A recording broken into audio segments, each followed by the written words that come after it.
Kick-ass podcast that make you want to listen. The place where boxing fans and fighters rejoice. Thumbs up for Richie, you're listening to the fighter's voice.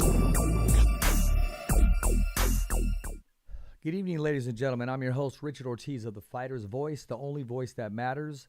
We have with us, by way of Zoom, our guest tonight, former world champion and now worldwide trainer, will be a first ballot Hall of Famer. Ladies and gentlemen, the one, the only, Mr. Robert Garcia. Welcome to the show, Robert. Thanks, Richard. Thanks for having me.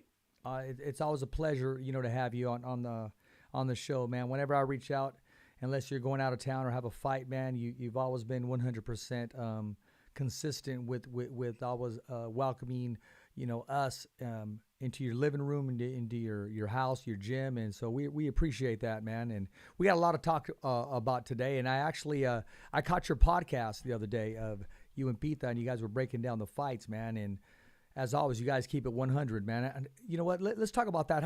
How's that podcast going, your platform? Well, it's been good. We're doing it for fun. Pita is the one that started it. It was just something for fun and kind of getting the attention of a lot of people. So we enjoy it. We have fun. I enjoy it. I like the parts where you keep it 100, man. I still go back to some of the first episodes. Those are actually some of my favorites, man. And I tell people about it. And I actually got those little bits that I keep. So you're one of the few that keep it 100, Robert. Really. We got to keep it real. Sometimes there's things that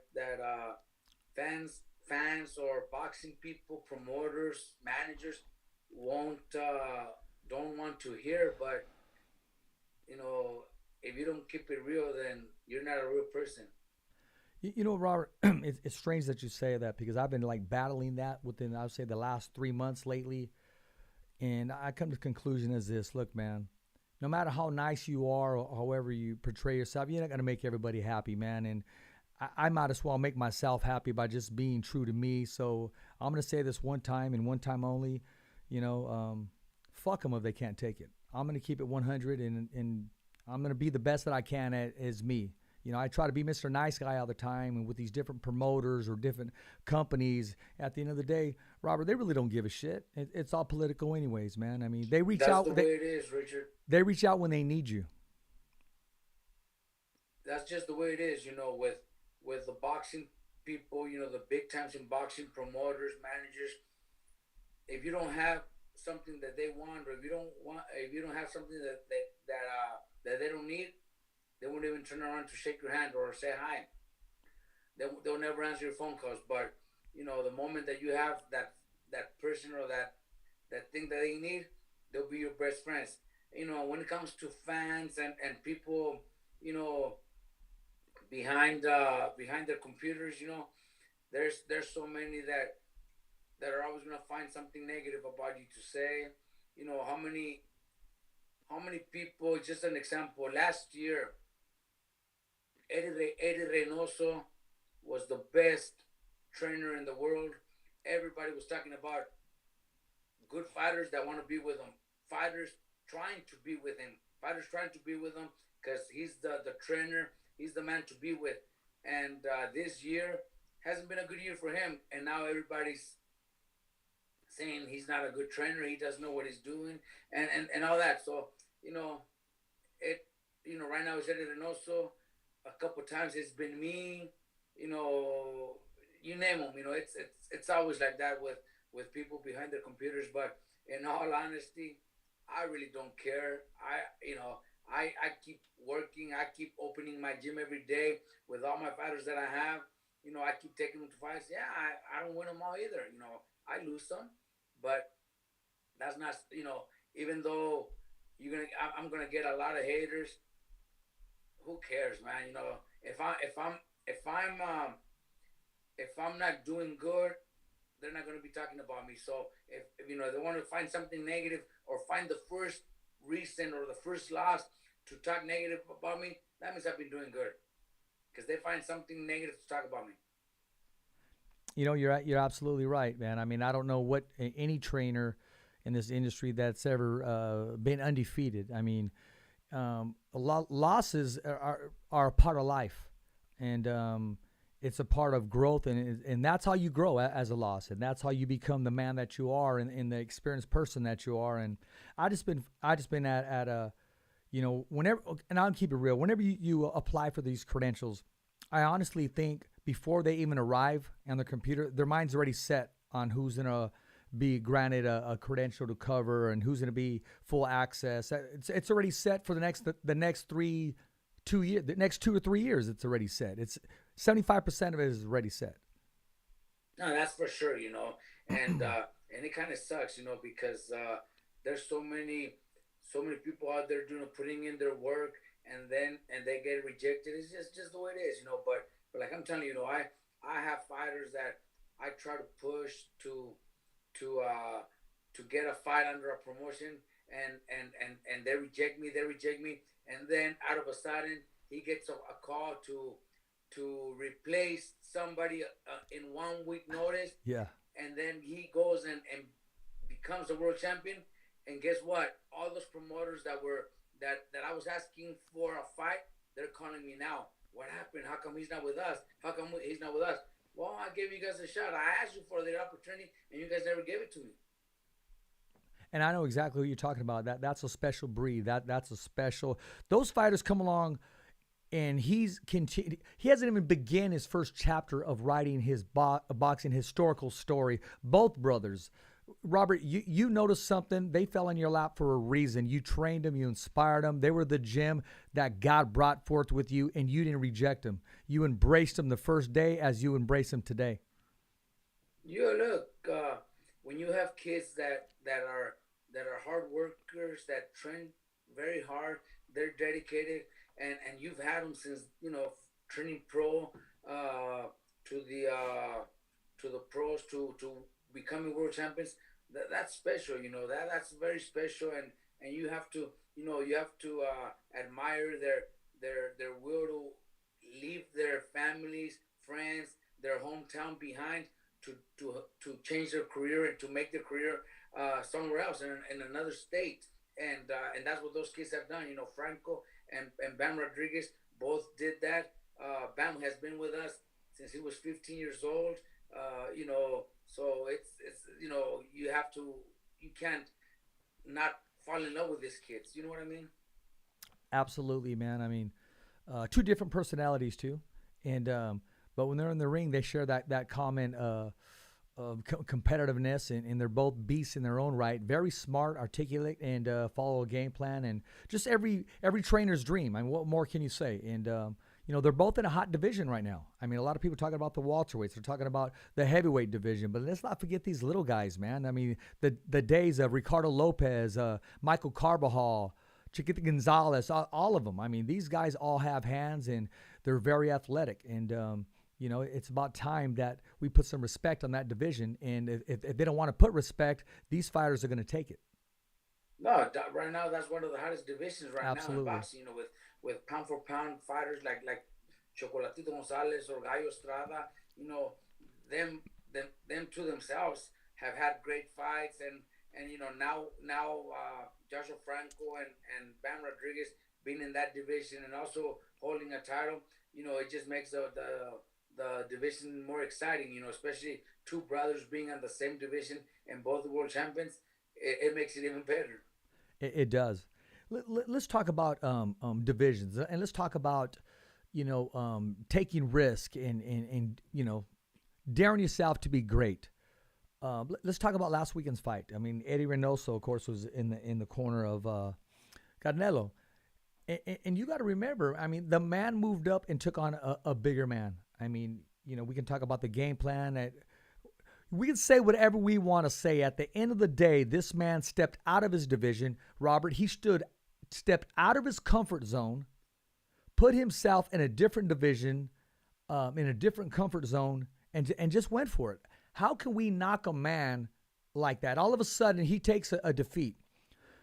Kept his head up afterwards, and we're trying to say he's no longer the face of boxing. Are we trying to say he's no longer the biggest pay-per-view box office smash? I mean, he loses all that for stepping out of his comfort zone. Roger Mayweather said it best. They don't know shit about boxing. That's exactly right. It's just people that want to talk bad behind their computers, behind their phones, and they and they just find a way to criticize the fighter, to the trainer, to whoever's involved in that team. Eddie Reynoso has the fighter that's been pound for pound for a couple of years already. He's breaking records. He's moving up in weight divisions. He's undisputed champion, and then one loss, and right now they're the worst. Last a week earlier with Valdez, he loses to Shakur, and two fights, two losses in a row, and that makes him the worst trainer. But look at who they were fighting. Look at who. Look at the challenge they're taking. Exactly. Valdez is unifying against Shakur. Shakur is, if not, he will be the best fighter in the world. Tremendous sooner athlete. than later. There's just so many good fighters out there right now that we can't put him above some of them. But he's a great fighter. So you go in there and you lose a fight, and the first thing that people do is criticize the trainer and say he's not good. But last year when he knocks out Berchet, everybody's saying what a good game plan, what a beautiful hook, giving all credits to Eddie Reynoso. And next year he loses and now he's the worst. It just sucks that that's the way fans see the sport. It does suck because I'm in the same position, where there's times where I also lose and they're gonna call me the worst trainer, but you get a good win and everybody forgets that and everybody's talking so good about you. So that's just the way boxing is, but it does suck, that it has to be like that, but we can't please everybody. I know there's more people that love us for what we do. The work that we do is not easy, and kind of guiding kids from the amateurs to becoming world champions is not easy. But one loss and they forget everything. Well, yeah, I mean the American public, they're quick to write you off, but sometimes not sometimes, but a fighter like Canelo, he thrives off that. If anybody can come back and quiet the doubters, it's definitely him. And it's okay to get motivated. It's okay to say, okay, I'm going to take a backward step to take 3 more forward. And that's right. Canelo will come back even stronger. One loss, obviously nobody likes to lose, but no. In Canelo's case, I think if he goes after the rematch, it's just going to make it a way bigger fight because Absolutely. Now people want to see what Canelo's going to be able to do. Can Canelo really beat him? Was something wrong with Canelo? Because you know what? There's so many things, that people could ask themselves. He got too tired too easy. He was backing up, dropping his hands, pulling back. His arms looked heavy. All those questions. Telegraphing too, yeah. So how do we know he didn't get sick 2 weeks before the fight and he didn't want to cancel the fight? He still went out there and risked his life to please the crowd. How do we know he wasn't sick? How do we know, he didn't do too much heavy weight lifting that affected his body? How do we know, he didn't have a good training camp because sparring partners were not there to do their work? We don't know, That's one thing that fans are first to criticize, but they don't know what happened to the fighter during training camp. I've had fighters go in there and lose fights, but 3 days earlier they were in the hospital, and people don't know that. People don't realize that fighters go through that. Fighters go through beatings in the gym, sparring.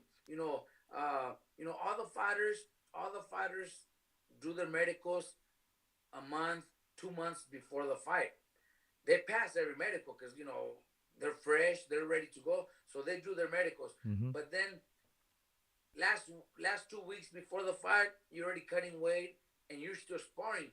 So fighters take punches that might hurt them and might affect them. But since they don't do any more exams, they're good to go and good to fight. But how do you know if they were damaged from sparring? Or concussed? Exactly. That's one thing fans don't see. they don't know that the fighters go through a lot, cutting weight, sparring every day, the hard running in the mornings. It's tough. It's a tough business, but we can't. Even if we explain, they just won't understand. They won't. And let's even talk about the news. I mean, they could receive bad news going in. I mean, they could be going through, they're trying to keep it hush. Some may be going through a divorce or a lawsuit, or that has to play a mental strain. Even the pressure. I mean, all that pressure on him representing, Mexico of all days, and not just Mexico. We as Americans, we've accepted him as number one in the world. And yet he has so much pressure on him. He's only human. He takes one loss, and everybody just wants to write him off. He went from pound for pound one of the best fighters ever. Some even want to put him ahead of Julio Cesar Chavez. Chavez even said, hey, to be honored with us together, they don't know exactly what goes through the man. Pressure. That's what I mean. There's so many things that could have been going on, family problems, there's so many things, health problems, physically, whatever, we don't know. We don't know. So why don't we respect that he still went into the ring? Yeah. He put up a performance, wasn't able to win, but who knows? Let's wait and see if he does the rematch. Maybe he'll be a better man. And even if he doesn't, he's still willing to take that chance. He's still willing to go in there against the bigger guy, the stronger, the faster, the heavier guy. If he decides to go for the rematch, we still got to respect that, man. Absolutely. There's a big chance he might lose again, but he's willing to take that chance and willing to prove the fans that they were wrong by criticizing like that. So you gotta love that respect Canelo for doing stuff like that. What trips me out, Robert, is these guys, brother, these guys just came out of the woodwork. They came out from underneath the rocks. They came out of the wall. All these guys, all of a sudden, he made a lot of people happy because these guys were celebrating his defeat. Let's not take away from Bival's victory. The man is a natural 175-pounder, boxed his ass off, and yet they're celebrating Canelo's loss. And instead of just saying, it was a good fight, I'm looking forward to the rematch, life goes on, let's talk about this week's fights. But no, they're actually parading in a man's defeat. It's just a trip on how the American public thinks, man. No, it's sad to see that, especially a big star like Canelo, Yeah. everything that he's done to represent his country and Absolutely. the world, because Absolutely. not only his country, but the whole world is keeping eyes on him, and to see people actually celebrate, it's just a hard feeling. Obviously for them, I'm sure it's worse. I felt it before when I know there's people that celebrate whenever I lose fights. They're happy about it, but that only has to motivate us a little bit more to try harder and to do better next time, because those people that are hating and disliking us, they're still keeping an eye on everything that we do. They're watching everything that we do, and 99% of things that we do are correct, so they stay quiet. But one negative thing is they blow it up. They try to blow it up to make us look bad, but that shouldn't affect us. I know Eddie Reynoso and Canelo, they're laughing about all that right now, and they're enjoying it. Canelo's enjoying his family, his kids, his team, and I'm pretty sure he's somewhere in a expensive boat or flying in a private jet, buying you know what I mean, or having a cold drink and relaxing, man. Exactly, you know what I mean. So Robert, he might be doing. He may be chilling, kicking back, watching the Fighter's Voice podcast tonight because he knew Robert Garcia was going to be on the show. Possibly, hopefully he is. Yeah. Well, Robert, let's talk about some fights this weekend that are coming up. It's stacked.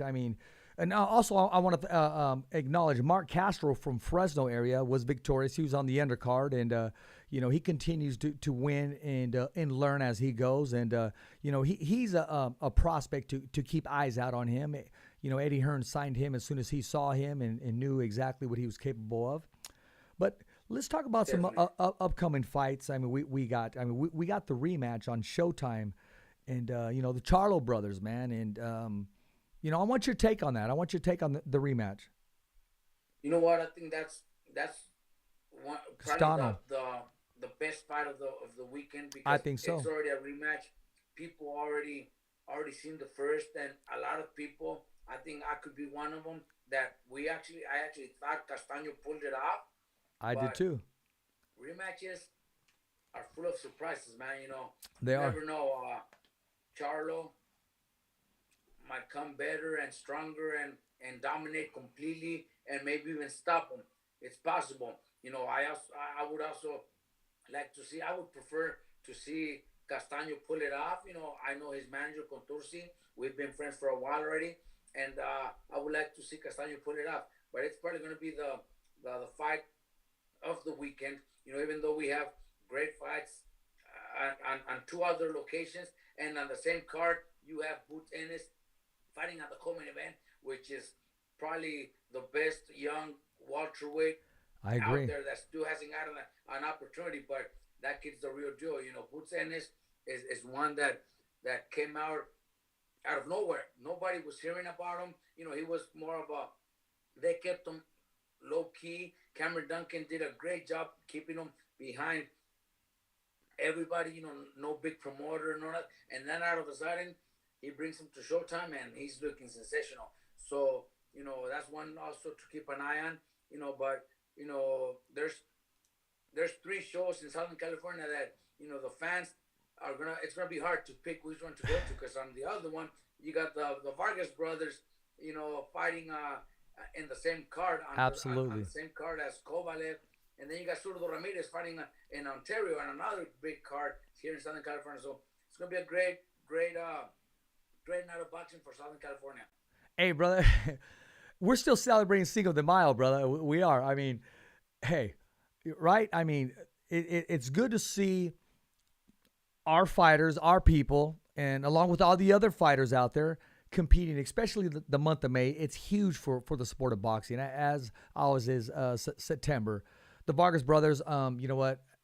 Fernando is just, he's a blessed man. I mean, in his wildest dreams to sit back and just want all these, I mean, he probably said to himself, at a time when he lost the close fights, he probably asked himself why. I don't know, but we know why, because God had a big blessing coming for him. He needed him sharp. He needed him to have his wits, because he has to focus on the best decisions for his sons. And I'm looking forward to this card, man. All three in one night. No, exactly. One. When when when we're young and things happen to us, sometimes we think they're bad things, but everything happens for a reason. Absolutely. Like you just said, Fernando might have lost some big fights, but that kind of was something for him to be aware now with his kids, which is more important. When he was fighting, he was the one fighting, and Yeah. Fernando was a brave man. He wasn't afraid of nobody. He was willing to die in the ring, but all that taught him and he learned to guide his sons the right direction. Absolutely. Make sure they get the right fights. Make sure they're with the right people. Everything. His career should have helped him, and I'm pretty sure it did.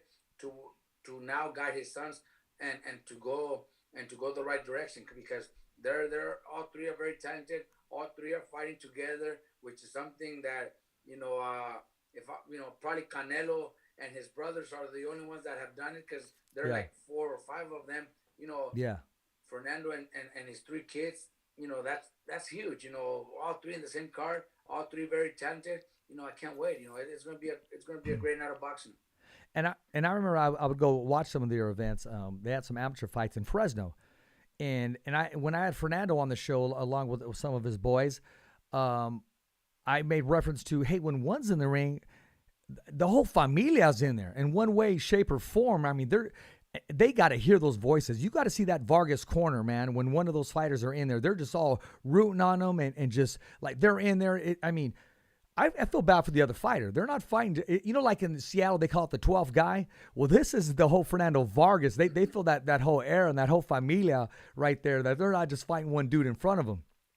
Right. No, it's gonna be just gonna be one of those nights that I think being that there's so many other shows the same night in Southern California. I think that the real fans that show up to the Great Western Forum, well, now it's the Kiosk Forum, Yeah, I think it's gonna be all for the Vargas brothers. You know, because you absolutely, got the real fight where you have that rematch in Castaño and Charlo. That's a good. So people absolutely. that that want to see a great fight are gonna be there. If you're from Sinaloa and you want to go watch Zurdo Ramirez, Yeah. well, yeah, you're gonna go there. But I think when it comes to the forum, I think the ones that show up are gonna be there to see the Vargas brothers. I agree, and you know what? I'm gonna be posting after the show some of the archives on when I had Fernando on the show, and there was a couple times, Robert. I said this before anything. I said, man, your kids have that it factor. I go, they should be actors or maybe come on the Disney Channel or something, or they just had it, and before I even told them, I go, our show is blessed. And I was telling them, people have come on our show. They may have lost the fight, but maybe picked up a sponsorship or had a victory one way or another. And they're definitely proof of the blessing. It continues to spread and continues to grow. But I'm not saying anything that Fernando didn't know. He knew that the minute they took their first breath. You know what? Those kids, you you watch that all over social media, and they're good at what they do. You know that's Yeah, why they're getting so much attention. They're getting so many sponsorships. They're getting so many videos. You know, with different companies, different just sponsorships that want to be part of them because they're good when it comes to social media, to absolutely. the way they talk. They're very good. But then the good thing is that they could also fight. Yep. They know how to fight. They're not just using social media to become famous. Yeah. They're gonna back it up Saturday night. And I'm sure their pops Fernando tells them, hey, it's okay to do all this and that, but let's get that ass in the gym and let's put the work in. Especially Fernando, the way he is, Oh, yeah. the way he was. You guys, that's good. You guys are doing all that, but now you guys got to back it up. That's just the way. That's the way Fernando is. Yeah, and you're absolutely right. They all got a piece of him, and they can definitely fight. Correct. One fight that I do want to talk about is the Ramirez fight. If he is successful again, I mean, do you think that could be a possible matchup with Bival? Look, they're both in the same weight division. Sordo Ramirez is very talented. I know a lot of people don't really enjoy watching his fights. Maybe think he's into boring fights, but he's got great skills, man. I think he'll Big give boy. anybody trouble at light heavyweight. He's one of those guys that people are gonna avoid because he's not a huge name. He doesn't have a great following in Mexico, even though he's Mexican. But he just skills, and they're gonna try to avoid him because he could surprise any at the light heavyweight division.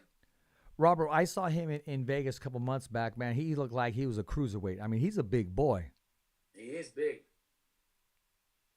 So let's talk about Benavidez. He's out there. I mean, he's a possible name to possibly one day move up eventually to light heavy, but he wants to take care of business in the middleweight division, 168, because there's still some possibility of some matchups taking place.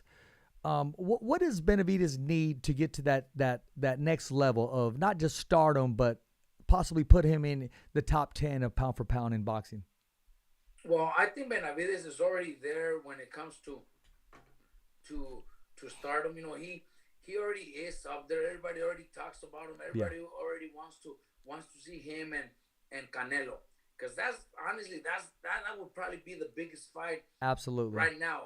If you mention any other name, I think Canelo versus Benavidez is probably the biggest fight for Canelo and obviously for Benavidez.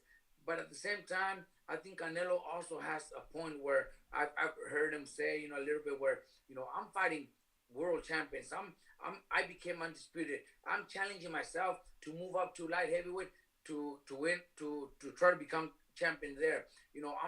He's doing his part. Why isn't Benavidez doing that? Why isn't he fighting a Caleb Plant? Mm-hmm. Why isn't he fighting a Charlo? Why isn't he fighting, those guys that fights that could easily be made because they all fight for PBC. So why haven't they made those fights? I think Canelo has a point there. He is challenging himself, and that's one thing a lot of boxing fans right away are saying. Canelo's afraid of Benavidez. He's afraid of Charlo. He's afraid of Benavidez. but he's challenging himself in a different weight division against a bigger guy, against a bigger man. He's unifying the titles at 168 to become undisputed, while they're fighting guys that shouldn't even be in the ring against them. You're absolutely. Let's just be real. Yeah. I love Benavidez. They come to my gym. They know how much respect I have for them because that man is a hardworking man. When he comes to my gym, I have to have like 4 or 5 guys lined up because he does 5 rounds with each. He'll do 20 rounds if I have enough guys for him to spar. If my guys could hang in there with him 3 or 4 rounds, I have to have 4 or 5 guys lined up to spar with him. He's that special. Benavidez is that special. But he should tell his management team, his promotion company, Al Hammond, I want to fight those guys. I want to earn my rights to challenge Canelo. All you have to do is beat up somebody like Kelo Plant, which I think he will, or beat up somebody like Charlo, like I think he will, and then say, okay, Canelo, now I beat Kelo Plant, now I beat Charlo, give me that opportunity. And I'm pretty sure then, if Canelo doesn't want to fight him, then there's a reason why he doesn't want to fight him. Because Canelo already said he wants him to prove himself. So go prove yourself. Yeah, go exactly. Fight Charlo. Go fight Kelo Plant and beat him up. I think he will. I think Benavidez knocks those guys out, and then he could challenge Canelo. I think you're absolutely right. Yeah, I mean, that's the strategy he's going to have to go. He's going to have to dare himself to be great and take these risks. In boxing, it's about risk and shining when you need to shine. And exactly, why take an easy fight when you got a big enough name to put pressure on these bigger guys and absolutely and actually be the favorite in them or pull some surprises out there. They're there to be made. They're so easy to make. They all fight for the same company, so why can't they make those fights happen? Well, that's why Benavidez and Oscar Valdez and Shakur was so easy. Bob Arum closed his eyes and made it. I mean, they're both for the company. I mean, look at Teofimo Lopez and Lomachenko. Again, he made it in his sleep. He owns them, and he knew one of them had to win and one of them had to lose. Exactly. So, you know what? It even gives me reference back because, Oscar De La Hoya, he gets a battle where he wasn't that good. He didn't do this. And I said, look, man, Oscar De La Hoya changed the sport of boxing. First of all, he brought women to the seats who bought tickets. Win, lose, or draw, Oscar fought every single person in that era. Win, lose, or draw. And moved up to try to take on Bernard Hopkins. And was doing great until, Bernard caught him. Yeah, Oscar De La Hoya is one of the greatest of all times, man. Absolutely. Let's be real. 6th division champion. Absolutely. He, like you said, he changed boxing around. He came out of the Olympics with a gold medal. Yep. And boxing changed, especially for Mexican Americans. Yep. It was just different. He got so much attention. Every time he fought, half of the arena was full of beautiful, good-looking girls that were there to see him fight. Exactly. He changed boxing around. We can't take that away from Oscar. He was great. He was great when he was a fighter. One of the best of all times. I give the similarity because he took on all comers, all the big fights. Well, that's what Canelo did last weekend, and yet they just want to just throw him to the wolves and just say, oh, yeah, I told you so, and he really wasn't that good. And listen, man, unless you know boxing, the man moved out of his comfort zone, moved into another man's weight, went to another man's house and tried to take his steak. So how can you blame a man for having the balls to do that? No, he has the heart to do that and much more, and he'll prove everybody wrong when he comes back. At 68, or maybe if he wants to challenge himself again at 75, he will do it because he just wants that challenge, and he already accomplished so much that the only thing to do is move up in weight divisions. He already is undisputed at 168. So what else is there, to do? So 75 is the challenge that he wanted. If he defends his title at 168, well, then he'll wait for Charlo and Benavidez to fight each other, and he'll fight the winner. I think that's a great strategy. Let's also talk about in the week after, May 21st, which is a special day to me. We got Jamal Herring, Simplify, fight on ESPN, and now that he's trained by Manny Robles. What's your take on the change, and what do you think we can see from Jamal? Yeah, I talked to Jamal Herring, and he's happy where he's at. He looks very happy. Manny Robles is a great trainer. He's got a lot of experience, so I'm sure they're gonna do great together. Can't wait for to see his performance because I know he will do good. Manny Robles is a great trainer, and Jamal Herring looked very happy training with him. So I'm glad that he made that change, and we will see it on the 21st. 21st is a special day, Robert. That's my son's birthday. So I told Oh, Jamal, awesome. man, I'm gonna be locked into that day, man. And I That's spoke to right, you. Richie. That's right. That's right. A year ago, I mean, we were both in Las Vegas together, and we had a small conversation, man, and that was good. Awesome. Yes, yes.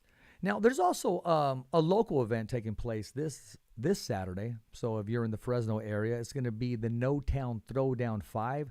It's going to be at the Tower District, and doors open up at 5 o'clock, and the first fight starts at 7 p.m. Now in attendance is going to be Richard Torres Jr., the Olympian, the heavyweight, signed with Top Rank Boxing. And also, he has some boxing news. I mean, he'll be back in the ring July 15th on ESPN. The cut's all healed. It's ready to go. And I bring this up because, Robert, I want your take on this young heavyweight's career. On it was unfortunate he had the cut, but it's all healed now. How do we bring him up gradually? Because we know, we got to bring him up slowly. How do you see him developing? If you had him, how would you develop him within the next 2 or 3 years? July 15 is, Yes. is great because I also it's going to be close to where I'm at in Temecula, at the Pechan Casino. So I also have Raymond Murataya, who is another young top-ranked prospect who's been looking very good. He will be fighting on that same card. So that's great. Richard Torres, look, he has a lot of amateur experience. He's a silver medalist. That is already huge. But I know he's got a great team behind him, and especially with Top Rank, the matchmakers at Top Rank, with Bruce Trampler and Brad Goodman. They know what they're doing when it comes to matching up their fighters, and they'll put him in to where he's looking good. He's winning, but they also want to see him get better and better. So the opponents are not going to be just little walks in the park.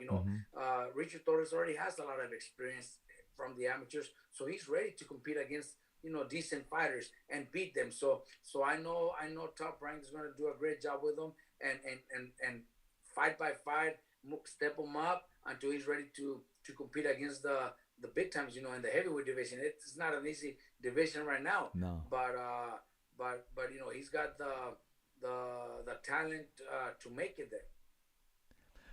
Robert, we watched recently Tyson Fury about 2 weeks ago or what have you, and he said he was done with boxing. When it comes to business, sometimes he may just be done right now for this moment. He needs a long vacation. I mean, the man was able to come back from defeat in his life to triumph. He's never been defeated in the ring, but in life he was struggling with some things. But put it all behind him and is moving forward. Do you think we've seen the last of Tyson Fury inside of the ring, or do you think he just needs to recharge his batteries, take a break? I think he's gonna take a break, and it could be the rest of this year, where he gets a little more hunger, or maybe he gets that big fight that he needs. And even though he beat Wilder twice and had a draw one time, I think he still needs that one fight. And if Anthony Joshua is able to beat Usyk in the rematch, then that's a fight. I think Tyson Fury will come back to fight Anthony Joshua if Anthony Joshua is able to beat Usyk. I think you're right. That makes more sense, except to say, okay, I don't want to beat this guy who just moved up from cruiserweight, even though I can unify. I want to come back and fight this guy. I mean, the magnitude of both countrymen just getting together and making it happen. That's almost... It would be a huge fight, maybe the biggest ever in heavyweights. That would be such a big fight, especially for England. I just can't believe how big that would be. So let's wait and see. Hopefully Anthony Joshua is able to come up with that win against Usyk, and then we get that big fight. It's just going to be unbelievable. It is. So what's next for Jose Ramirez? I'm hearing different things. Maybe Australia, maybe we're not sure, maybe for a vacated bout. It all depends on Josh Taylor, his decision. What have you heard from the Ramirez camp, which you're definitely a part exactly, of? You know, you just said it. You know, there's the WBC has Cepeda and Jose Ramirez. If Josh Taylor vacates the title, then the WBC has both of them lined up to fight each other in a rematch. The WBO also has Jose Ramirez maybe lined up to fight the guy that Josh Taylor just beat not too long ago. There was a little controversy. Yeah, it was pretty close. So you know, there's those fights there if the fights if the titles go vacant. But there's also those, you know, that talk about him going to Australia and fighting Paro, I think his name is. There's also been rumors about him fighting Conor Ben. You know, so as of now, nothing really has been decided. We're waiting. Everybody at 140 is actually waiting for Taylor's decision. Is he going to defend or is he going to move up in weight? If he moves up in weight, then eight fighters are going to fight for the world title, which is great for boxing. You know, all 8 fighters right now are waiting for Josh Taylor's decision. If he decides to defend, well, then everybody's going to have to wait for their turn. But if he vacates, eight fighters are going to get a title opportunity. If he vacates, us, the fans, get the tournament of the decade for all those belts, because that division is fire. I think it's great for boxing because, like I just told you, 8 guys will be getting an opportunity to fight for the title, and that's huge. You know. It is. Okay, Robert. Hey, bro, can you give me like 10 seconds so I can go open the door? Oh yeah. Hey, bring your dog. We want to see your dog too.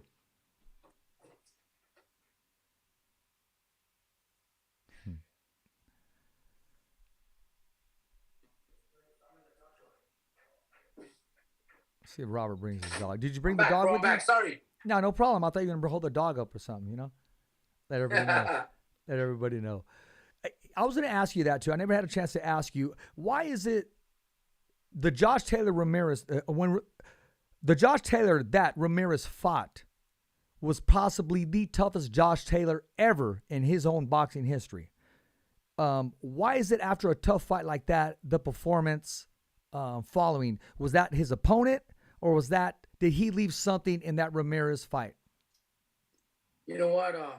It's tough to know what really happened. You know, my personal belief, Josh Taylor proved that he's one of the best fighters in the world. You know, that's why right away they put him in the top 10 pound for pound, because he is a great skilled fighter. But you know, there's so many different fighters that when they get such a big win, which was huge, you know, he became the first ever undisputed champion in his country, and it was just such a great win that his first fight after that was maybe against somebody that he didn't think was that good or didn't. I'm thinking he took the fight lightly. I'm thinking he didn't train as hard. The fight being in his hometown or home country, defending in front of his thousands of his fans. Mm-hmm. It happens to a lot of fighters. It happens to a lot where they think it's going to be an easy fight. They take the fight lightly. And in the meantime, your opponent, who is supposed to be an opponent, is training his ass off, training like never before. So those were the results. You know, it was such a close fight where a lot of people thought it was a robbery, you know. So I think that's a learning experience for Josh Taylor. I think Josh Taylor's, that's never going to happen to him again. I think when he fights again, whoever he fights, he's going to be back to show the Josh Taylor that was there fighting Jose Ramirez. The fighter, I can't recollect his name right now. He goes out in that 12th round. If he wins the 12th round, I believe he wins the fight. Robert Garcia is in that corner. That's your fighter right now. You're sending him off in the 12th round. You already know the way it can be on the road. What do you tell that fighter? Well, you know, you got to know the fighters too. You know, if I have a Brandon Rios in the corner, then I'm going to talk to him different.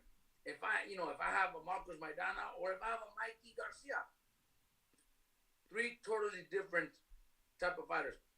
I can't treat all my fighters the same way. Just like I can't teach them all to fight the same way. They all have different styles. They all have different attitudes. They all have different mentalities. One might cry if I tell him something strong. And the other one might get mad at me if I don't cuss the heck out of him. You know what I mean? I know exactly what you mean. So that makes a big difference. I would have to know the fighter to know what instructions I would give him. Okay. Well, okay, right now, what would you tell each and every one? If you had Brandon Rios, you're sending him out right now, what do you tell him? You want me to say the words? Absolutely. This is a fighter's voice. Hey, motherfucker, you better go fuck this motherfucker up. Shit like that. You know what I mean? Yeah, exactly. Exactly. Not the way I would talk to Brandon Rios. Okay, what do you tell Mikey? Mikey's easy to Mikey is one that we don't really have to give too many instructions. There's many times where I'm giving him the instructions and he laughs and says, I already knew you were gonna tell me that. So that's just Mikey. But Mikey, just use that jab, stay in and out, look for that strong 1-2. You know what I mean? That's just Mikey. That's the way I would talk to Mikey. Oh, Midana, what do you tell him? What was that? What would you tell Ramirez, or what would you tell Maidana? Who the same thing? Everybody's different, right? Everybody's different. Maidana, is in Spanish. Obviously, I would tell him, similar to what Brandon, but maybe not using those strong words, in a different way where quieres ganar esta pelea, enséñame que tienes con qué ganar esta pelea, enséñame, show me that you got, that you could win this. Because in the last round, a lot of people watching the fight on TV, a lot of them are good to say, oh, well, what kind of instructions are those? Because he didn't tell him to throw the jab, he didn't tell him to throw the 1-2, he just told him go and pressure and throw a lot of punches.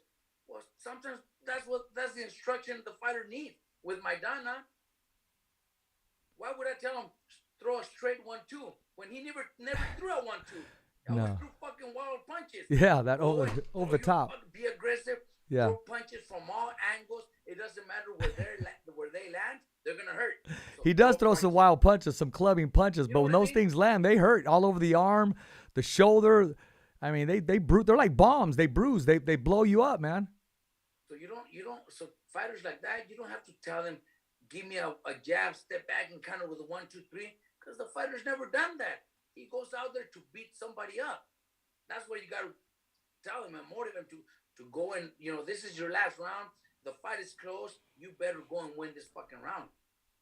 Exactly. Robert, see, not only do fighters have to make that transition, you make the transition as a coach, and that's what makes you a great trainer, because you're able to improvise, you're able to adapt, and everybody's different. You don't just send them out. Not everybody can play shortstop in baseball, okay? That's why you got a second baseman, you got a third baseman, outfielder, a pitcher, a catcher, etc. It's just different, with every fighter, especially having them in the gym every day and having to train Bam in the morning at 10 a.m. Different style, southpaw, angles, footwork. And then you have to train somebody like Jose Ramirez, who has to come forward, has to have a lot of head movement and throw volume punches, 3-4 punches at a time.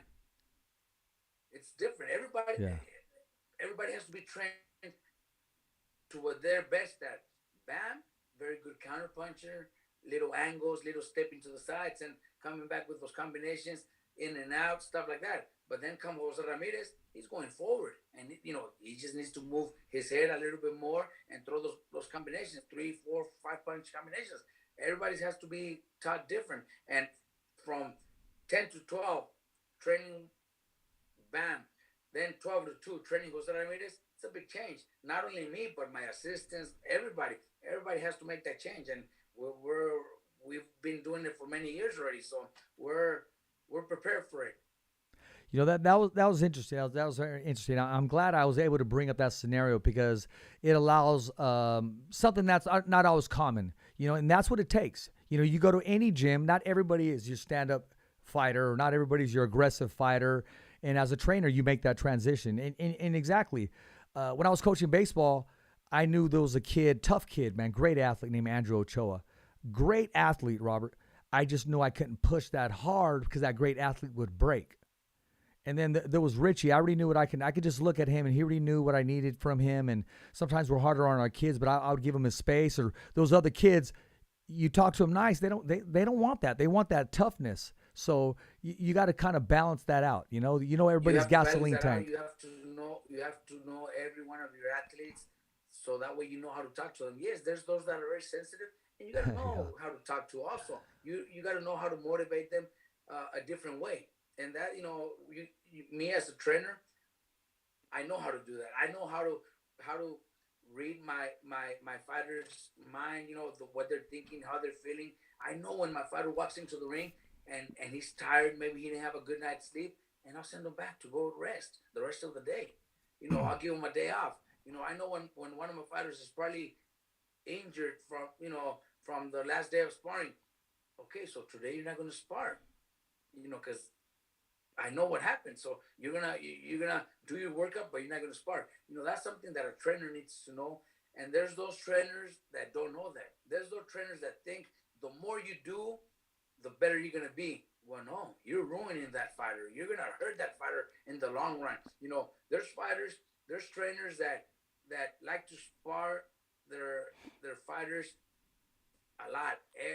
Almost every day. Man. And then comes the day where the fighter's already tired, his body's tired, but the trainer doesn't know that. Once he even pushes him more to do more and do more. You're tired, well, you're gonna do double now because you're tired. You're not supposed to get tired.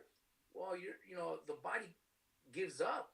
The body gives up, and there's nothing you could do but give them that rest.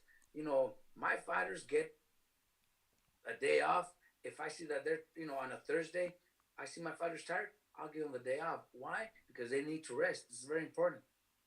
Robert, I'm going to tell you a quick story. When we were playing travel baseball, and the rule of thumb is if we wear one, they wear one, which means if their pitcher throws at us deliberately, well, the very next inning, we're going to throw right at them.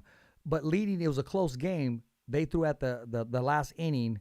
Now they're up to bat. So Richie was actually on the mound. I said, Richie, throw at him. And so I bring out the whole infield. And he says, well, if I throw at him, I put the winning run on first, which makes sense. But at that time, I didn't want to hear it. And you had a player like Ochoa. He goes, fuck, I'll throw at him. I mean, different people, different. Sure. So I know exactly what you're talking about. I just had to share that story because that was the closest scenario that I can get to. Right.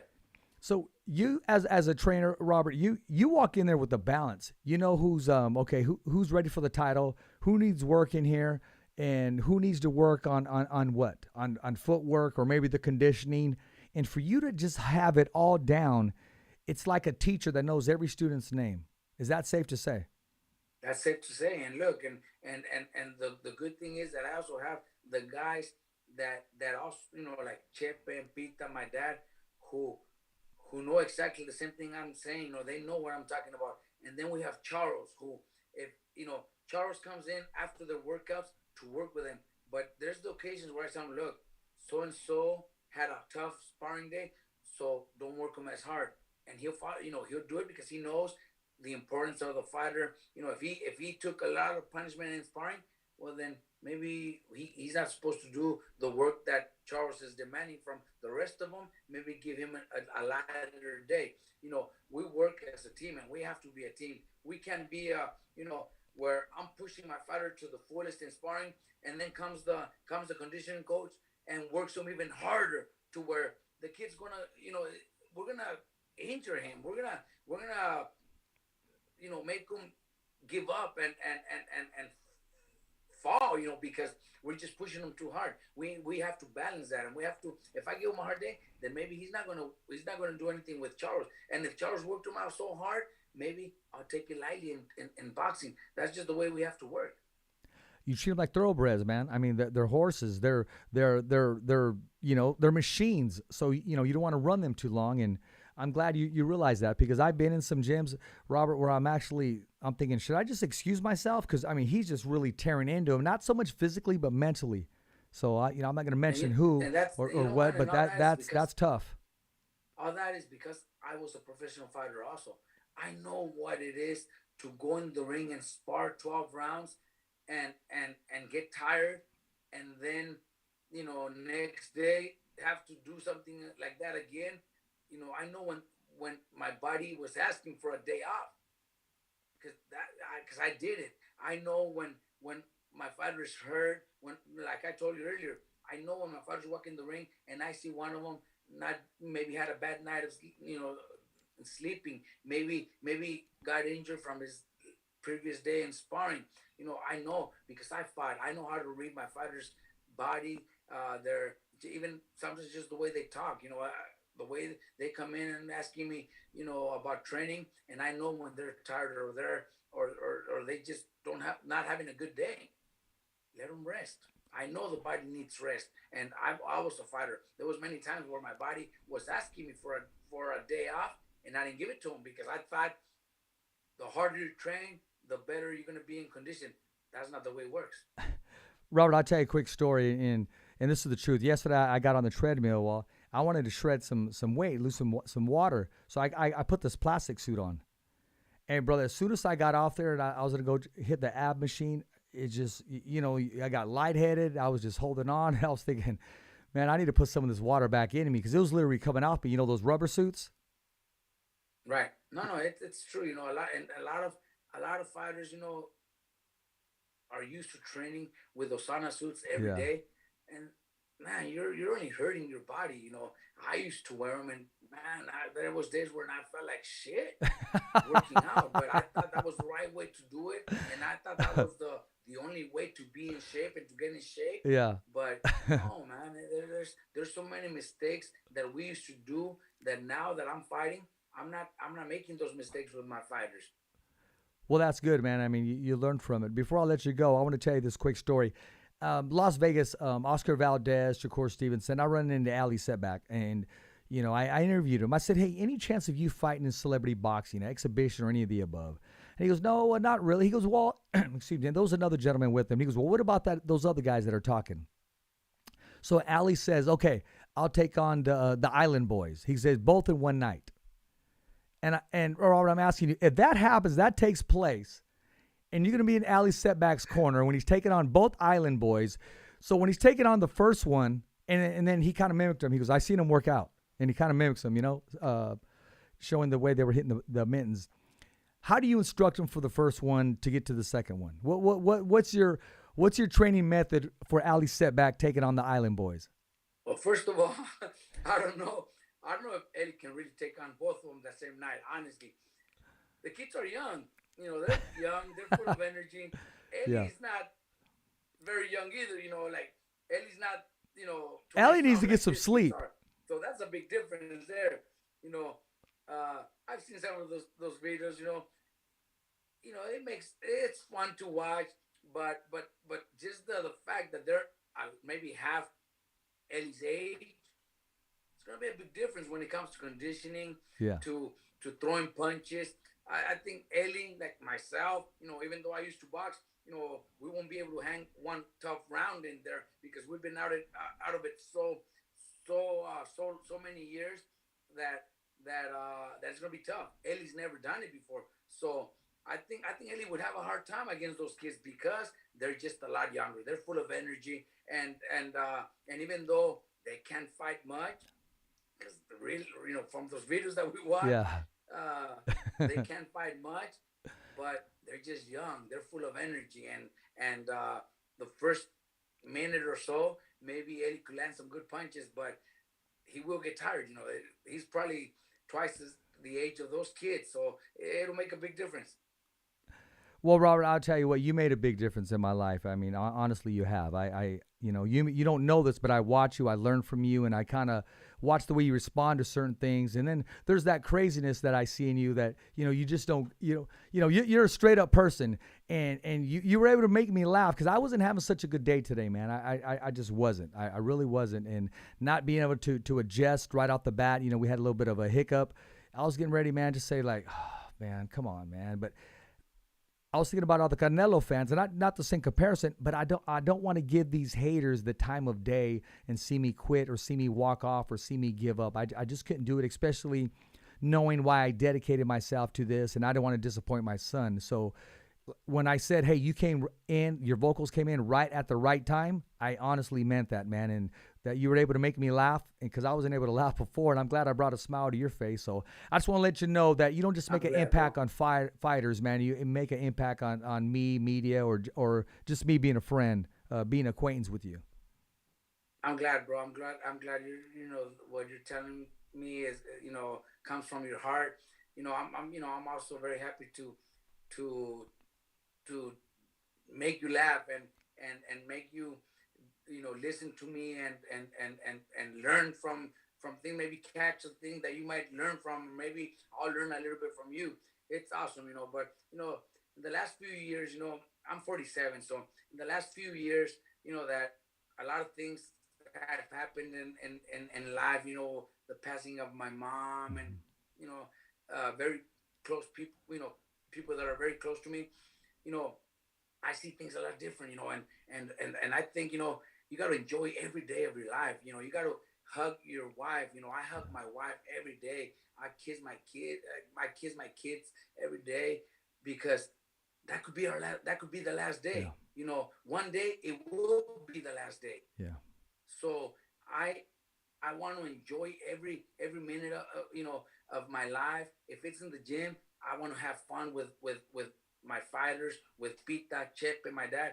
I enjoy it. If I'm at home, I wake up to enjoying my wife, my grandson Bear, Yeah. Because like I'm telling you, one day it will be our last day. Yeah. So we got to tell them how much we love them, how much we care Absolutely. for them, and don't care, don't give a fuck what other people are thinking about you or saying about you, because that's them. I'm not thinking about them.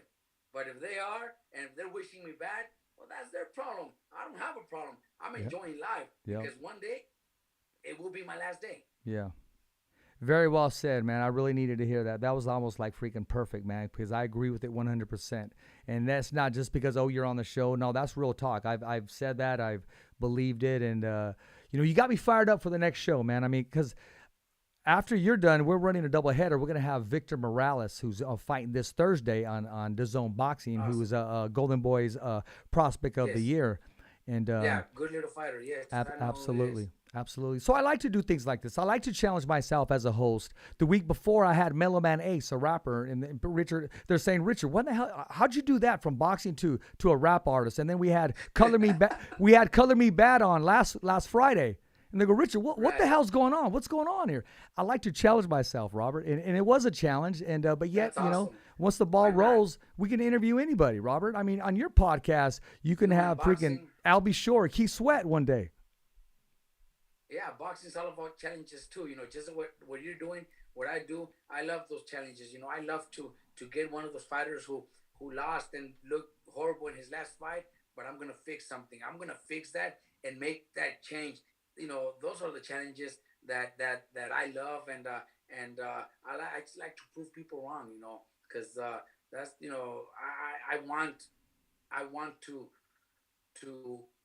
I want people and my fighters to believe in me. And I have fighters that are not training with me anymore, but I still get calls from them to tell me how much of a difference I made in their lives. Yeah. I have fighters that call me, that were my fighters, my champions, that call me to tell me, coach, and still call me coach after a few years that I haven't even worked with them. Coach, I just want to tell you that you're the best trainer in the world. What you did with me, what you did with so-and-so was something that nobody else would have been able to do. And we just want to thank you.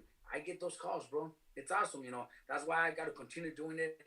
I got to continue changing fighters' lives and getting them those wins when people are when they're not supposed to win, and that's one of the greatest feelings in boxing. Absolutely. You've been a part of a lot of those wins. And I don't want to call them upsets because that was no surprise to your camp. Now, Robert, Right, exactly. I appreciate you being on the show, man. I can't wait to have you on next time. And I do watch your podcast. I support it, man. And you and Awesome, Pete bro. are Thank you very much. doing a great job. Your video, your intros, it's very sharp. And yeah, you're doing a great job, man. And can't wait to head over to your gym again, possibly in the next month or so. Definitely, bro. Anytime. Hey, you ever need anything from me, man? I'm a phone call away, as I said before. And, this is the best part of the show right here. Ladies and gentlemen, it's a wrap here with former world champion and first ballot Hall of Famer, the one, the only, Mr. Robert Garcia. And it's a wrap. Thumbs up for Richie. Thank you, Robert. Thank you, bro.